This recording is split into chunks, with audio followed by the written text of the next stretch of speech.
नमस्कार दोस्तों, मेरा नाम है मनीष कुमार सिंह और आप देख रहे हैं 4 पीएम महाराष्ट्र। और इस वक्त हमारे साथ वरिष्ठ पत्रकार सुबोध मिश्रा मौजूद हैं, बल्कि कई सारे नेशनल चैनल्स में काम कर चुके हैं।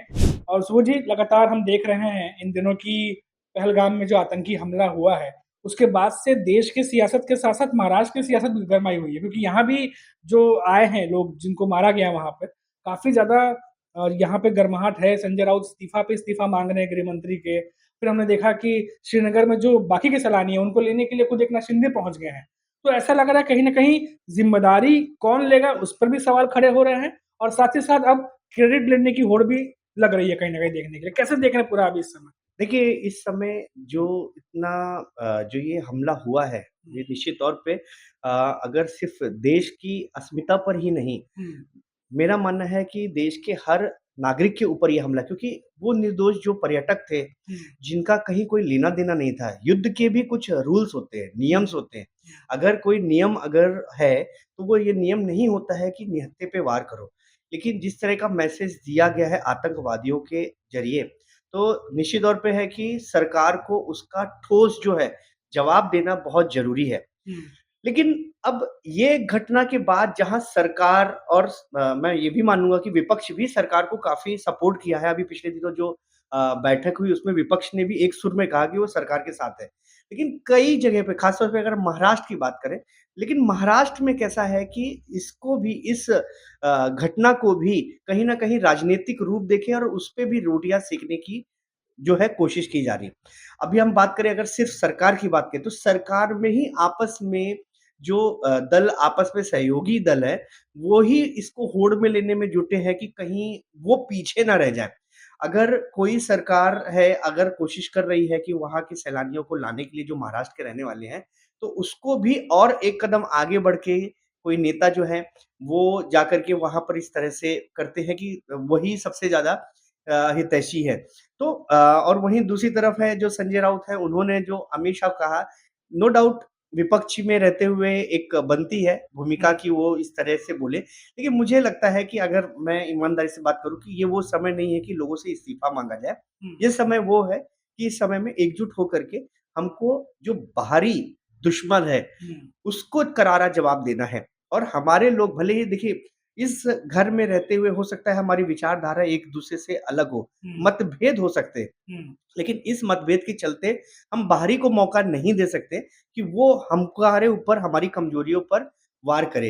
हुँ, तो मुझे ऐसा लगता है कि ये वो समय है कि जिसमें किसी भी लेवल की राजनीति ना की जाए हुँ। और सभी लोग इस चीज़ को समझें और जो आम जनता है, उसकी भावनाओं को समझते हुए हर जो है स्टेप लेना चाहिए। जी, बिल्कुल। हमने ये भी देखा ज़ुबैर जी की काफ़ी समय से ज़िम्मेदारी लेने की बात हो रही थी और जब देखा कि सर्वदलीय बैठक हुई तो वहाँ भी खबरें आई कि माना गया कि चूक हुई है। और क्योंकि इतना अंदर आकर के आतंकी हमला होना और इस तरीके से होना, जिसके पूरे विश्व में जो है वो कंडेम किया जा रहा है।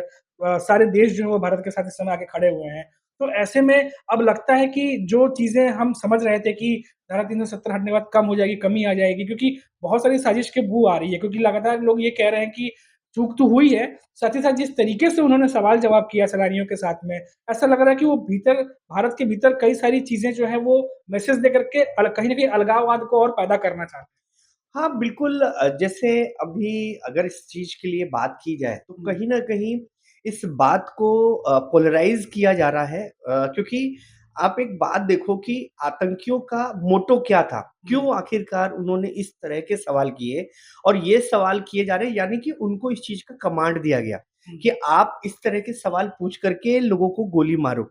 और इसके पीछे कहीं न कहीं ये बात आपकी बिल्कुल सही है कि कोई न कोई तो साजिश है। और कहीं न कहीं पोलराइज़ेशन करने की कोशिश है। लेकिन ये पोलराइज़ेशन होने से फ़ायदा किसका है और नुकसान किसका है, ये भी देखने वाली बात है। हुँ, वहीं मुझे ये भी लगता है कि कहीं न कहीं ये जो बात थी कि एक सैलानी है, उनकी वाइफ़ से बोला गया कि मोदी को बताना कि ये तुम्हारे पति के साथ क्या हुआ। तो अगर देखा जाए कि दूसरे देशों में जो ख़ास तौर से अपना पड़ोसी देश है, हुँ, वहाँ पर भी मोदी जी को लेकर के कहीं न कहीं एक गुस्सा, नफ़रत या फिर एक उनको साबित करना कि हम देखिए क्या कर सकते हैं, क्या नहीं है। हुँ, सुरक्षा में चूक है, इस चीज़ को देखिए गवर्नमेंट ने भी माना क्योंकि आज जैसे एक बात आई थी जो अपडेट था कि जो वो घाटी है पहलगाम की, वो घाटी जो है जब अमरनाथ की यात्रा के दौरान जून के बाद खुलती थी। हुँ, उसको वहाँ के लोकल लोगों ने, लोकल अधिकारियों ने खुद लेकर के ज़िम्मा लेकर के उसको अप्रैल में ही खोल दिया। हुँ, अब उसको अप्रैल में खोलना, जून के बाद खोलना तो कहीं न कहीं वहाँ की लोकल जो अधिकारी है और जो मेन जो है सेंट्रल के हैं और उनके बीच में या स्टेट के हैं, उनके बीच में वो तारतम्य नहीं था, जिसका फ़ायदा उठाया है। और एक चीज़ मैं बताना चाहूँगा मनीष जी कि इस तरह की घटनाओं के लिए जो लंका भेदी जो होता है ना, हुँ। वो बहुत मायने रखता है। आप समझिए कि लोकल लोग इस तरह का कोई लोकल कहीं न कहीं सपोर्ट था इसीलिए आतंकवादी इतना बेखौफ है। आप सोचिए पाकिस्तान से आया आदमी, उसको तो नहीं पता होगा ना कि कहाँ पे क्या चीज़ हुँ, है। हुँ। तो सबसे पहले ज़रूरत है कि इन सब चीज़ों पे हमको वर्क करने की और इस घटना के बाद ऐसा जवाब देने की कि वो जवाब जो है, वो उससे जो है हमारा पड़ोसी देश वो थर्राए और वो वहाँ पर ही ऐसे लोगों की जो साजिश कर रहे हैं ना, उनके ऊपर वो रोक लगाए कि इसका नुकसान कितना बड़ा हो सकता जी, है। बिल्कुल, बिल्कुल। और आखिरी सवाल आपसे लेंगे सुबोध जी क्योंकि हम लगातार देख रहे हैं कि भारत की तरफ से एक्शन चल रहा है। हमने देखा कि किस तरीके से जो प्रैक्टिस होती है वो शुरू कर दी गई है, हाई अलर्ट पर सुरक्षा व्यवस्था जो है वो कर दी गई है। यहाँ मुंबई भी हमेशा जो है हाई रिस्क पे रहती है, यहाँ भी सुरक्षा व्यवस्था को और मजबूत कर दिया गया है, पहले के मुकाबले और जिस तरीके से एक्शन लिया जा रहा है, हमने देखा कि पाकिस्तान से कई सारे वीडियो हमने देखे हैं कि वहाँ की जो लश्कर-ए-तैयबा है, उनके कमांडर हैं या पाकिस्तान की जो आर्मी की चीफ है उनके लगातार वीडियोज़ हमने देखे हैं, वो किस तरीके से भारत के बारे में सोचते हैं, क्या वो बोल रहे थे, वो सब कुछ अब हम सबके सामने है। सुबोध जी लास्ट सवाल आपसे पूछना चाहेंगे, देश की जनता ये कह रही है कि अब ये आखिरी होना चाहिए, ये वक़्त है कि अब ऐसे समय में ऐसा कमर तोड़ा जाए आतंक का कि दोबारा इस तरह की घटना जो है वो ना हो। आपको लगता है कि सारे देश जो है वो भारत के साथ खड़े हैं और ये अब समय सही समय है कि अब इस बार आतंक की कमर पूरी तरीके से तोड़ दी जाए? बिल्कुल ये बात बिल्कुल सही है कि कब तक हम ये वाला राग कहेंगे कि आतंकवाद है, आतंकी हैं, आतंकियों से नफ़रत करिए। एक ऐसा जवाब होना चाहिए कि आतंकवादी बनने से पहले आदमी को इस चीज़ का ये मालूम होना चाहिए कि इसका अंजाम कितना बुरा हो सकता है।